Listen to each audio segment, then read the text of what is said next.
lembaga kita adalah lembaga pendidikan. Lembaga pendidikan itu bertemu dengan makhluk hidup atau benda mati, makhluk hidup yang senantiasa tumbuh dan berkembang. Setiap zaman berbeda karakter, setiap zaman berbeda masalah.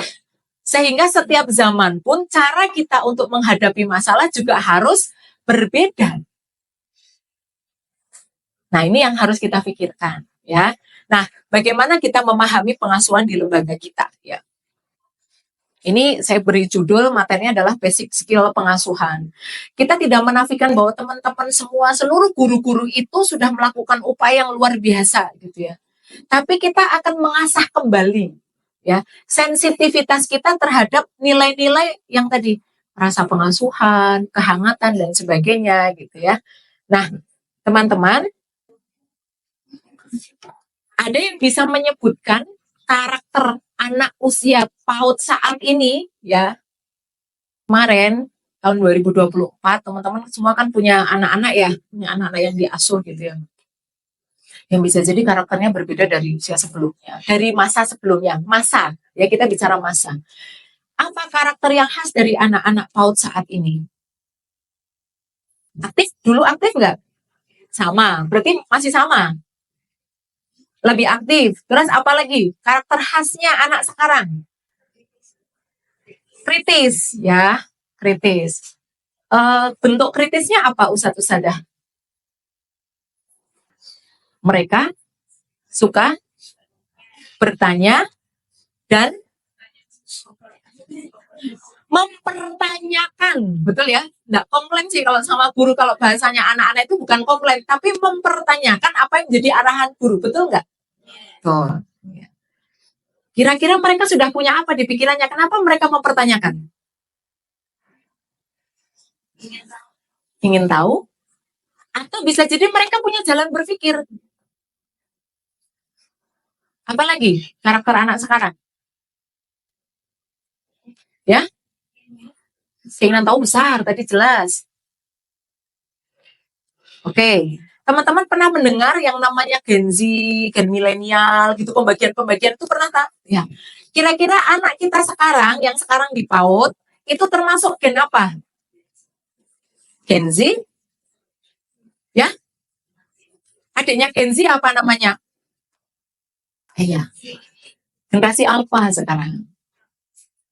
Jadi anak-anak kita yang saat ini terlahir antara tahun 2011 sampai 2025, saat ini tuh disebutnya di dalam pembagian, ini ilmu psikologi yang baru ya teman-teman ya. Di dulu nggak ada begini-begini, tapi ilmu pun berkembang gitu. Karena perubahan zaman itu sangat cepat. Munculnya era COVID ya, COVID-19 itu benar-benar membuat percepatan yang luar biasa. Nah, anak-anak kita saat ini kita berhadapan dengan generasi Alpha. Yang kita mesti ngerti caranya ngomong, caranya memasuki dunia mereka, caranya mempengaruhi mereka, membuat mereka termotivasi itu bagaimana. Karena zamannya sudah berbeda sama generasinya Gaza, sudah beda gitu. Gaza, siapa lagi yang lahir-lahir waktu itu, ya Via gitu. Saya kenal yang teman seangkatan. Firna, anaknya Bu Umi, udah beda generasi sekarang gitu. Mari kita belajar ya, sedikit belajar. Teman-teman sebetulnya bisa untuk kemudian mencari tahu ini di banyak sumber literasi ya, di jurnal, di buku-buku dan yang lainnya. Ya, yang pertama mereka menyukai pemecahan masalah yang praktis gitu. Nggak bertele-tele. Harus ngapain gitu ya. Itu mereka ingat bahwa mereka terdidik oleh pesatnya teknologi ya. Kalau sekarang saya tanya sama ustadz-ustadzah yang punya anak kecil, ustadz-ustadzah mengenalkan gadget dimulai usia berapa? Mengenalkan gadget itu maknanya memperlihatkan ini kepada mereka. Itu namanya memperkenalkan. Usia berapa ustadz-ustadzah? Usia? Jujur aja nggak apa-apa, kan sama dengan saya. Mau untuk foto-foto, mau untuk main game, mau untuk intinya memperkenalkan. Sejak lahir ya. Oke, lahir jebrol ya. Karena pada saat menyusui kita sendiri main HP gitu ya. Tanpa sadar, anak kita terlahir itu sudah kenal dengan teknologi. Berbeda dengan kita. Kita kenal teknologi itu karena kita melihat, kita harus mengikuti, maka kita mengenal. Tapi kalau anak-anak kita lahir jebrol gitu ya, itu sudah lihat yang namanya gadget. Dan bagaimana enaknya bersama gadget. Bisa dipahami ya? Oke. Yang kedua pertanyaannya, kalau panjenengan sedang bernego bermasalah dengan anak, ya lagi ada masalah nih diskusi sama anak gitu ya, 1 jam nego itu lama nggak? Atau lama sekali? Lama sekali ya. Diskusi dengan anak, beda pendapat gitu ya, mau cari solusi, 1 jam itu lama nggak? Lama sekali. Nggak menemukan deal-deal. Tapi kalau panjenengan 1 jam mengakses Instagram atau TikTok, lama apa sebentar? Merasanya sebentar. Ternyata bukan anak saja yang berubah, tapi kita, mentalitas kita berubah. Kita kehilangan hal-hal yang sifatnya natural berupa kesabaran menghadapi masalah. Kita lebih senang baca dan sebagainya daripada menghadapi kenyataan hidup. Maka kalau saya bicara sama teman-teman saya, bicara tentang implementasi, manajemen pengelolaan dalam hal nyata, dengan bikin tulisan dan sebagainya itu masih gampang bikin tulisan. Bikin tulisan itu kan sesuatu yang idealita, tulis aja, ketik aja gitu. Menghasilkan penelitian itu masih mudah. Tapi kalau berhadapan, negosiasi, mengasah intelektual dengan mereka berhadapan secara nyata, itu luar biasa. Nah, ternyata perubahan teknologi tidak hanya merubah anak kita, tapi juga merubah diri kita tanpa kita sadar. Ya, anak-anak sekarang menyukai hal yang praktis. Ngapain dipikir mumet-mumet gitu, kan sudah begini saja. Yang kedua, cinta kebebasan dan perilaku yang mudah berubah. Mereka anak-anak yang senang dikasih kepercayaan diri. Mereka bukan generasi yang kita sanksi terhadap mereka. Banyak kasus ya ketika kita bernegosiasi dengan gen ini ya. Kelas 5 SD, kelas 4 SD ketika mereka ingin kebebasan, pergi sama teman-temannya gitu ya, itu kan negosiasi dengan kita. Hal yang aman seperti apa? Ujungnya, kenapa nggak percaya sama kita? Ya. Cinta kebebasan. Kenapa mereka cinta kebebasan? Kenapa kira-kira kenapa mereka cinta kebebasan? Karena online itu, interaksi dengan dunia maya itu mengajarkan kebebasan. Ustadz kalau ngasih pisau sama anak-anak, membekalinya gimana? Hati-hati, apalagi ya, dan sebagainya. Kalau ngasih gadget,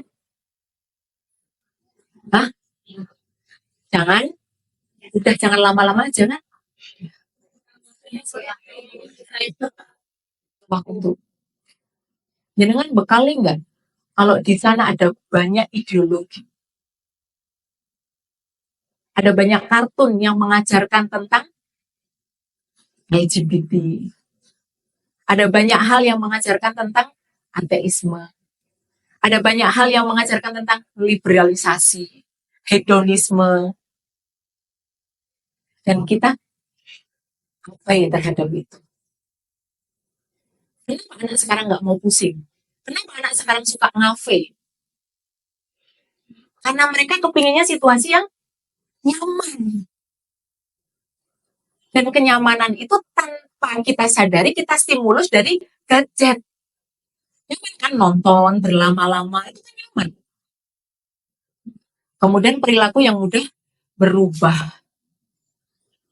Kalau seseorang sedang melakukan kesenangan dan kemudian kesenangannya itu di-cut, rasanya bagaimana? Marah.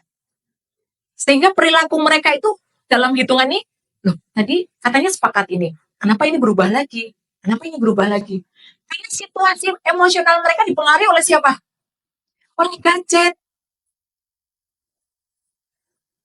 Dan berapa jam anak kita berinteraksi dengan gadget? Oleh orang tua mereka. Ini fakta yang kita hadapi di lapangan. Berikutnya, percaya diri yang kuat. Ya, seneng ya lihat anak-anak kemarin tampil ya, nggak ada yang nangis ya. Kayak dulu gitu ya.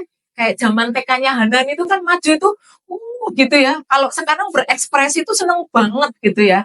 Keren-kerenan gitu ya. Nah, luar biasa. Percaya diri kuat. Kenapa? Mereka terbiasa melihat orang tampil. Sehingga menstimulus dirinya untuk juga ingin tampil gitu. Apalagi yang sudah tahu bagaimana algoritmanya media sosial, di follow dan sebagainya, sudah berteman, apalagi yang sudah seperti itu, yang belum saja itu seneng tampil ekspresif gitu, seneng ya. Lihat ada beberapa anak-anak yang malu-malu tapi ternyata ketika tampil luar biasa gitu ya. Nah, percaya diri yang kuat. Kemudian keinginan besar untuk mendapatkan pengakuan. Jadi diberi amanah dan sebenarnya mereka senang diakui. Nah, ini bisa jadi modalitas ya. Nah, disinilah kita melihat hal-hal yang positif yang bisa kita bangun. Yang kelima, jauh dari buku dan majalah ya. Jadi untuk mereka itu bisa mendapatkan cara berpikir yang runtuh dan sebagainya, itu butuh proses ya. Karena rentang perhatian, rentang konsentrasinya menjadi sangat sedikit waktunya. Kemudian yang keenam, terbiasa dengan digital dan teknologi informasi. Dan yang ketujuh, ini kata Dr. Aisyah Dahlan, mereka itu generasi yang paling terdidik di antara semua generasi. Yang paling terdidik, meskipun dididik oleh gadget ya. Artinya mereka mendapatkan stimulus yang lebih banyak dari zamannya kita gitu ya. Kalau dulu kita liburan ya sudah dibiarkan aja main gitu ya. Tapi kalau anak sekarang kita berpikir ini mau dikasih apa, liburan mau ngapain gitu, terus memberikan pembelajaran yang lebih baik dan sebagainya. Generasi terdidik, orang tuanya lebih care terhadap pendidikan. Kemudian jumlah saudara kandungnya sedikit, bener nggak? Ya, paling banter sekarang putranya berapa? 3. Ya, masih ada yang 5 ya. Itu bukan generasi milenial yang 5. Karena Bu Hidayah udah bukan milenial ya. Bu Indah itu. Di bawahnya Bu Indah itu, Bu Rusna berapa putranya Bu Rusna? 3. Ya udah paling banter 3. Rata-rata berapa? 2. Punya anak 2 saja sudah, ya Allah gitu ya. Nggak bisa ngapa-ngapain punya anak 2 gitu. Dan efek yang paling besar dalam hal membina situasi emosional dan psikologis apa ketika anak kandung sedikit? Apa? Tidak cukup terasah dengan perbedaan. Hampir sama, 2 itu udah gitu. Berbeda ketika anaknya 5, 4, bahkan 7. Mereka sudah terbiasa. Di rumah aja sudah multikultural karakter maksudnya. Gitu ya.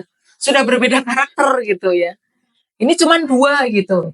Kalau enggak ini. Dan kedua itu saling ketergantungan kan. Yang satu kalau kamu nggak nganut, tak ancem, nggak dikasih makan gitu ya. Karena ditinggal ibunya raker seharian misalnya gitu ya. Nggak nganut gitu ya, nggak mau cuci piring gitu ya. Ya mirip-mirip perilaku anak kan seperti itu. Kayak anak saya juga begitu, yang montok kalau nggak mau nggak tak kasih makan gitu ya. Jadi ada begitu. Jumlah saudara kandung sedikit dan mendapatkan fasilitas yang paling lengkap. Fasilitasnya paling lengkap.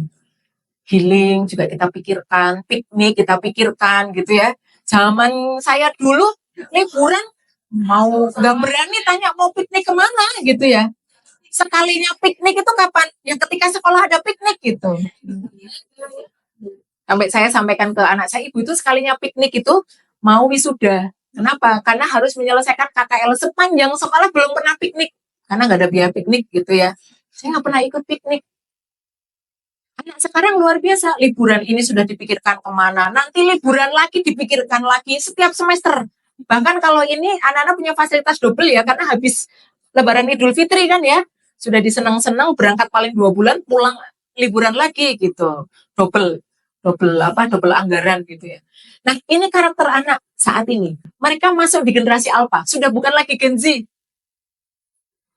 Padahal karakter Gen Z saat ini yang termasuk Gen Z itu termasuk Mas Rifan itu termasuk Gen Z itu. Ini Gen Z setengah milenial ya. Ya. Gen Z saat ini itu kalau di dunia kerja ini dikeluhkan oleh beberapa teman yang kebetulan berwirausaha. Di antaranya yang punya onti, yang punya pandai rasa ya, terus yang punya Izarabati karena ini saya kebetulan berada di circle bersama mereka salah satunya. Kemudian yang punya lagi bisnis ini apa itu paket barang ya, kirim paket. Jadi kalau mereka nggak nyaman kerja itu mereka keluar. Padahal mereka nggak kerja, nggak dapat penghasilan, nggak apa-apa daripada hatiku tidak nyaman gitu. Padahal mereka anak-anak yang punya kreativitas tinggi. Karena mereka berinteraksi dengan inovasi dan kreativitas itu hampir setiap hari, nggak kayak kita gitu.